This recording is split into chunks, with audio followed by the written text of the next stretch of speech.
Assalamualaikum warahmatullahi wabarakatuh. Saya Robi Sugara, NIM 20410404001. Baik, di sini saya akan menjelaskan tentang akad ijarah, rukun dan syaratnya. Pengertian akad ijarah. Kata ijarah berasal dari bahasa Arab yaitu al-ajruh yang berarti al-iwadu atau imbalan atau lebih dikenal dengan ganti atau upah. Dalam ekonomi syariah sendiri, dikenal akad ijarah memiliki pengertian yaitu akad pemindahan hak guna atas barang dan jasa melalui pembayaran upah sewa tanpa diikuti dengan pemindahan kepemilikan atas barang itu sendiri. Sedangkan menurut ulama Maliki, ijarah adalah akad yang memberikan hak milik atas manfaat suatu barang yang mubah untuk masa tertentu dengan imbalan yang bukan dari manfaat. Di sini saya akan menjelaskan tentang rukun akad ijarah.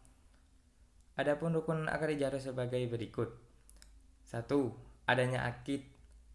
Akid sendiri adalah orang yang akad terdiri dari muajir, pengupah atau penyewa. Kedua pihak yang akan melakukan akad harus memiliki syarat antara lain balik, berakal, cakap dalam mengendalikan harta dan saling meridhoi. Kedua, sikap, akad atau ijab kabul.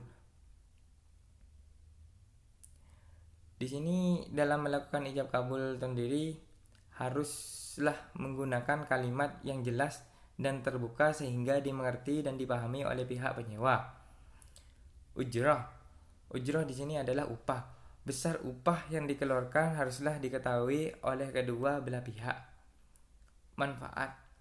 Selalu memperhatikan manfaat yang akan didapat ketika akan melakukan akad ijarah ataupun perjanjian lainnya. Syarat akad ijarah. Adapun syarat akad ijarah berikut. 1. Syarat bagi kedua orang yang berakad yaitu telah balik dan berakal. Kedua belah pihak yang melakukan akad menyatakan suatu kelelaannya untuk melakukan akad ijarah tersebut. Ketiga, manfaat yang menjadi objek ijarah harus diketahui secara terang dan jelas.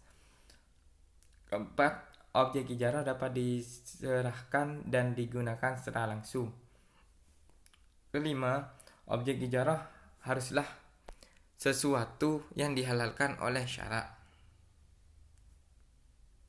Baik, sekian presentasi dari saya. Kurang lebihnya saya mohon maaf. Assalamualaikum warahmatullahi wabarakatuh. Bismillahirrahmanirrahim. Assalamualaikum warahmatullahi wabarakatuh. Di sini saya akan menerangkan tentang al-ijarah. Nama saya Ahmad Taufikur Rahman, NIM 20410504008, Prodi Mazawa, Manajemen Zakat dan Wakaf. Mata kuliah Fikih Muamalah. Dosen Hikmatul Hasanah. Ini adalah tambahan dari presentasi dari teman saya Robi Sugara. Saya akan melanjutkannya, yaitu syarat-syarat umum akad ijarah. Yang pertama, sesuatu yang disewa harus bermanfaat.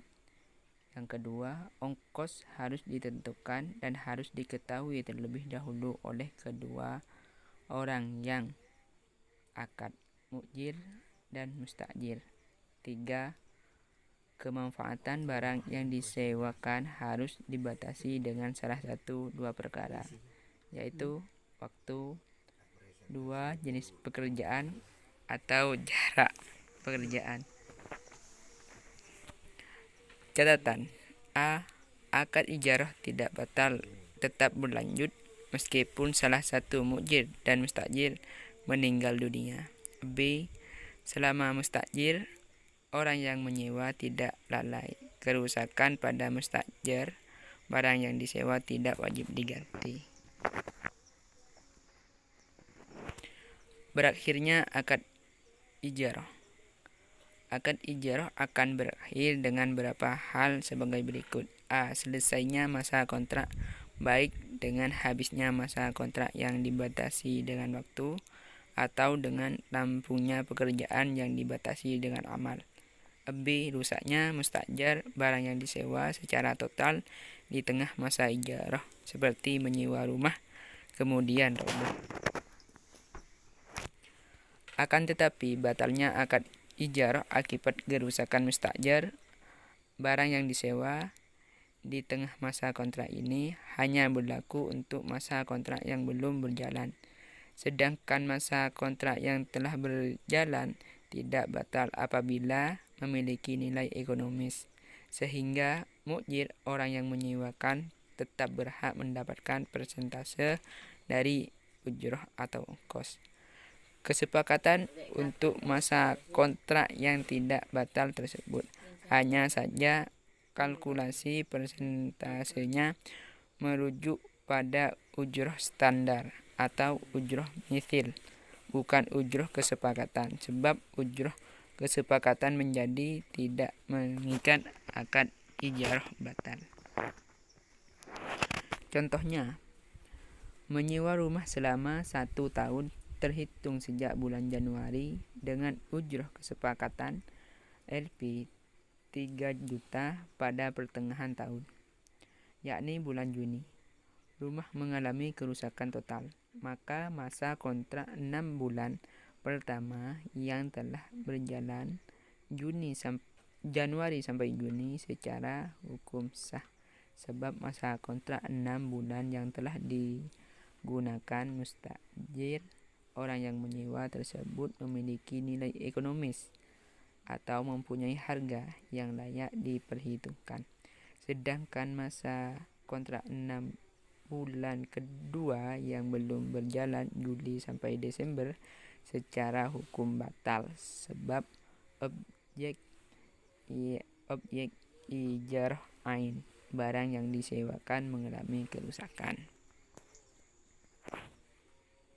Sekian materi yang bisa kami sampaikan. Apabila ada kata-kata yang kurang berkenan, mohon maaf.